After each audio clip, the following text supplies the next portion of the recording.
Metro on 1019 WDET FM. I'm Tia Graham. A warning to listeners. This next conversation discusses violence. In April of 2022, Christopher Schurr pulled over 26-year-old Patrick Lyoya for a traffic stop. At one point, Lyoya attempted to run away. Schurr chased him and tackled him to the ground, and after a physical struggle, Schurr shot Lyoya in the back of the head, killing him. Schurr was charged with one count of second-degree murder and was fired in June of 2022. The incident followed many altercations across the country in which a black person was killed by a police officer. Christopher Schurr's trial began about a month ago, and last week, a jury could not reach a verdict on Schurr's case, resulting in a mistrial. Joining us now to discuss what to make of all of this is Arpan Lobo. Arpan covers politics at the Detroit Free Press and has been following this story. Arpan, welcome to the Metro.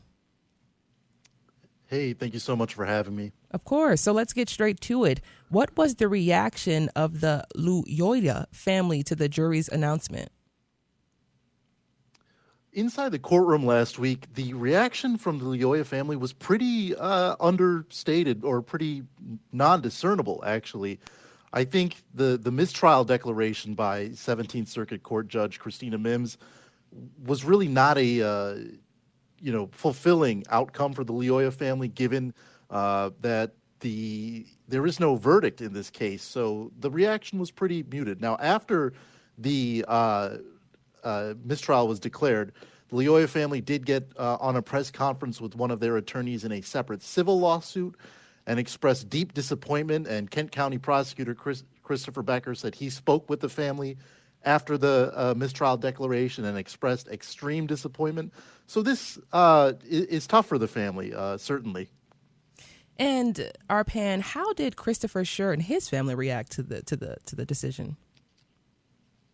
It was really more of the same, more of a really non-discernible reaction. And I think that kind of just gets to the essence of what this mistrial means for both parties involved here. This is not a resolution. Schurr's lead defense attorney, Matt Borgula, told the press afterwards, obviously Schurr was satisfied he was not convicted, but he still remains charged under the law, and we'll have to see what happens moving forward. When the incident initially happened, people protested in the streets throughout Grand Rapids. What were the scenes like outside the courthouse throughout the trial?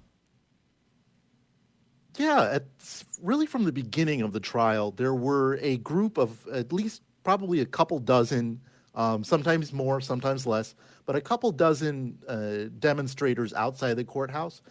At the start of each morning when I'd walk over to the courthouse, I would see folks, maybe sometimes numbering from anywhere from 6, 7, 8 people kind of waving the thin blue line flag, which is kind of become a common and sometimes controversial symbol of support for law enforcement in the U.S. And as the trial would go on throughout the days, more and more folks would show up to show support for the Lyoya family. They'd be carrying signs saying things like "Justice for Patrick." There was a rather large BLM flag for the Black Lives Matter movement. And for the most part, things outside the courtroom remained just a demonstration. There was one day, I believe it was last Tuesday, where there was a clash between the two groups. Grand Rapids police did arrest one individual, but other than that, things were, mainly calm. Passionate, of course, but calm. And Arpan, how long did the jury deliberate for? Yeah, the jury was in deliberations for about 20 hours, roughly. There's no hard and fast rule, really, about how long juries can take to deliberate.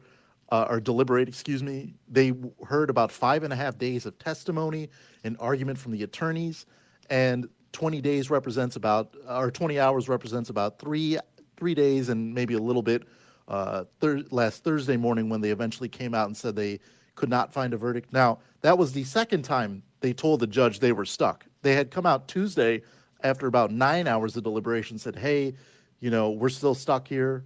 And Judge Mims had informed them, we'll get back at it. And she had given them a instruction, do not sacrifice your deeply held beliefs to just reach a verdict, And I think after that, after about 20 hours of deliberating, the jury was still deadlocked, and so that's how we got the mistrial.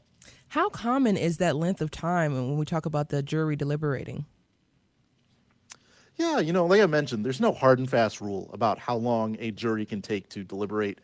A fellow reporter of mine who I once covered a trial with once told me her rule was about an hour of deliberations for every day of the trial. Now, theirs was about 5 days, 5.5 days long trial, and yet they deliberated for 20 hours. And I think that speaks to the importance of the case here. So there really isn't a hard and fast rule.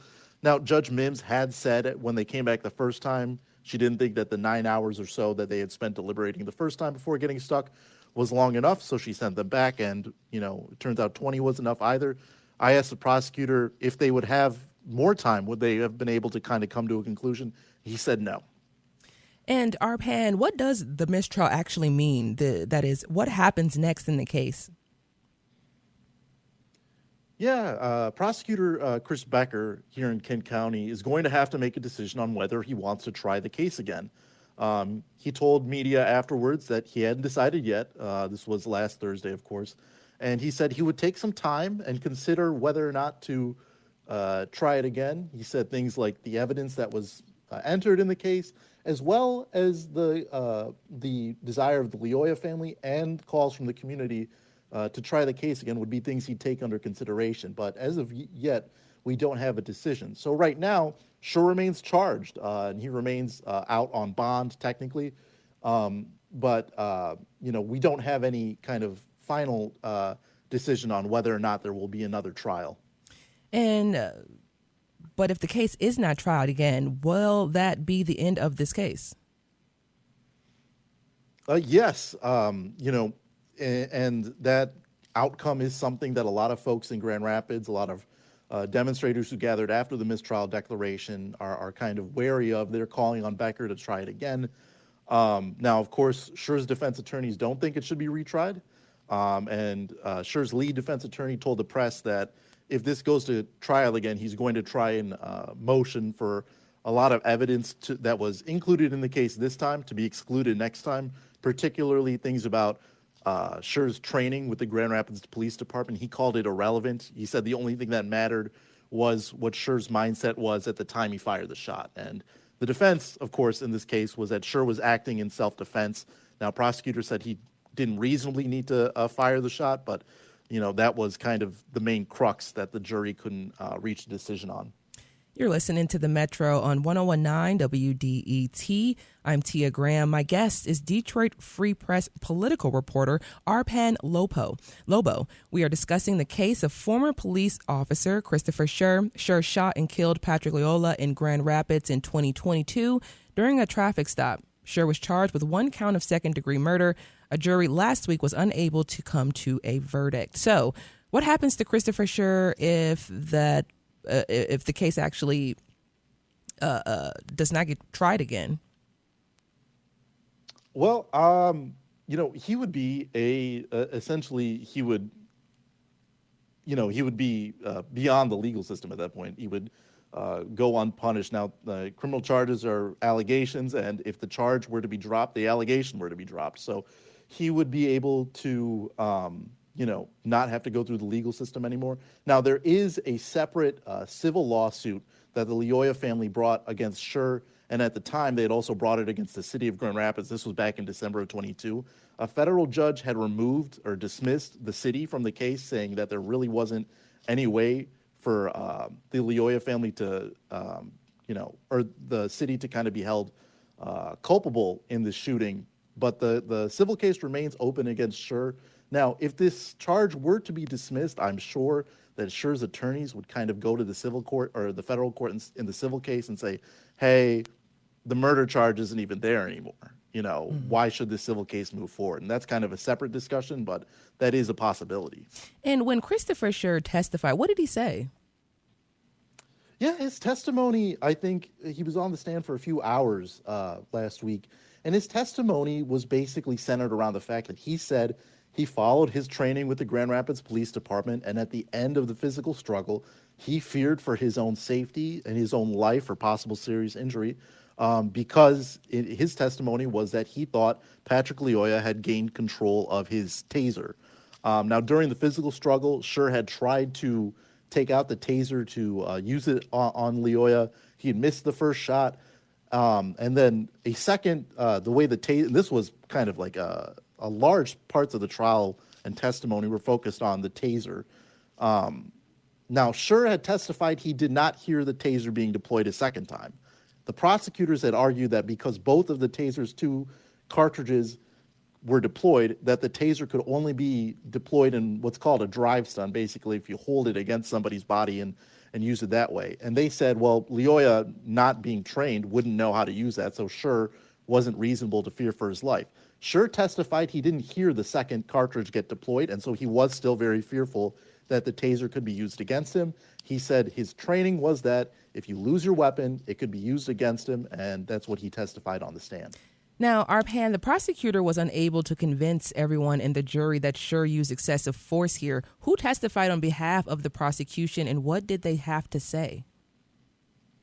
Yeah, the prosecution's case was kind of like a mix of investigators, a forensic pathologist who kind of explained to the jury, how the gunshot was fatal for Lyoya, and also, and kind of centrally, there were 2 policing experts.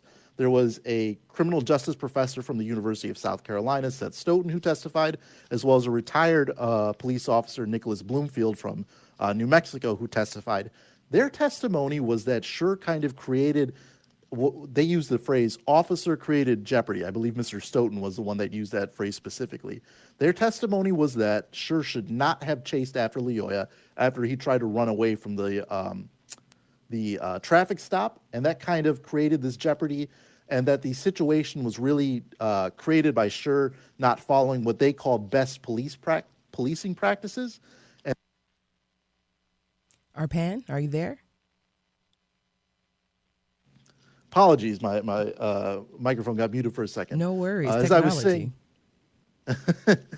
was saying, their testimony really focused on this idea that Schurr did not follow what they called best policing practices, and that a reasonable officer, according to their testimony, would not have created a situation where Lyoya was able to grab out at the taser, and they kind of said that because Schurr created this situation, that he was not reasonable at the moment where he fired the shot.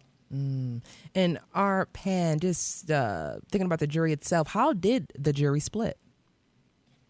We don't have exact numbers. Now, Becker, when he was speaking to the media, declined to divulge what his conversation was, other than he commended the jury. He said they considered all the facts very thoroughly. Matt Borgula, who's Schur's lead defense attorney, said that they were leaning toward acquittal. He didn't give an exact split either, but he did say that most of the jurors wanted to acquit, but there were a few that were entrenched in not wanting to acquit. And Arpan, do we know how different jurors felt on the matter? Do we have any notes on their reaction? So the way the courtroom was set up, there wasn't always access to the courtroom for all of the media.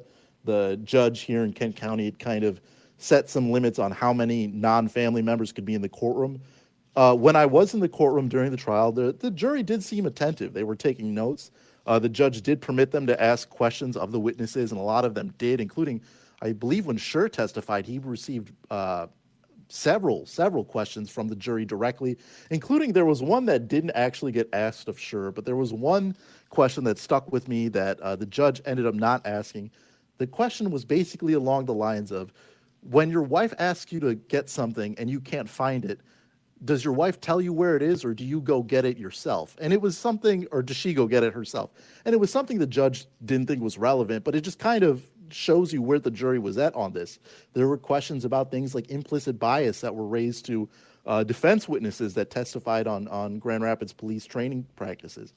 It was an attentive jury. Now, unfortunately, I was, because of the way the media was set up, I was in the courtroom when the verdict, or not the verdict, but when the mistrial was declared, and the jury was allowed to hang back, and because we had to catch press conferences, we could not catch jurors coming out of the courthouse, and I have not seen any reporting on anybody being able to get a hold of any of the the members of the jury. So we don't really know what the exact divisions were, but according to everybody that did speak with the jury, they were, deeply held on their beliefs about the trial. Arpan, we know that there were demonstrators outside the courtroom. Do we know how Grand Rapids residents feel about the case and the jury's decision of a mistrial? Were you able to pick any of that up? Yeah, and the day, last Thursday, when the mistrial was declared, a group of about 100 people almost gathered to protest, to call on prosecutor Chris Becker to try the case again. They chanted, and there were speeches, and there was a march through parts of downtown Grand Rapids where folks chanted things like "Justice for Patrick" and "Black Lives Matter," say his name as well. There's a very vocal community here in Grand Rapids that really look at this case as a kind of a barometer. The relationship between the city and the police department has not always been the greatest. In 2022, people said that the Lyoya shooting was not, the first time that there had been an issue. It just was the first time that it had gotten that bad in terms that someone had to die. I've spoken to community leaders and also just longtime residents here that want kind of a more community-based policing approach from the Grand Rapids Police Department. Folks want to see officers that they know by first name walking around in their neighborhoods. They don't want, police to only be around when there's, maybe feelings of something going around. The Grand Rapids Police Department, since the shooting, has instituted a few new policies, including ones focused on things like de-escalation, as well as kind of, emphasizing the, quote, sanctity of life. So there has been kind of an approach here, but I do still think folks in the community are really hopeful that Becker retries the case. Arpan Lobo covers politics for the Detroit Free Press. Arpan, thank you so much for joining us on the Metro and breaking this all down for us. Thank you so much for having me. I appreciate it.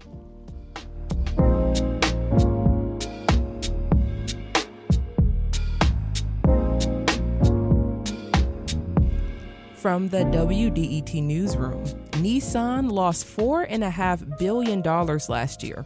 The automaker says it will cut 20,000 workers and close 7 factories worldwide. And stocks rallied after China and the United States announced a 90-day truce in their trade war. This comes after President Trump imposed the initial tariffs. The Dow Jones Industrial Average, the S&P 500, and the NASDAQ all closed higher. So did crude oil prices, and the dollar strengthened against other currencies. And Ford factory workers in Germany plan to strike tomorrow to protest job cuts. Reuters reports the automaker proposed to trim 14% of its European workforce. Coming up, a number of small businesses are facing a lot of uncertainty amid President Donald Trump's tariffs. We'll hear about a local event happening tomorrow that is hoping to ease the fear of business leaders here in Detroit. You all stay right there for the Metro. We will be right back.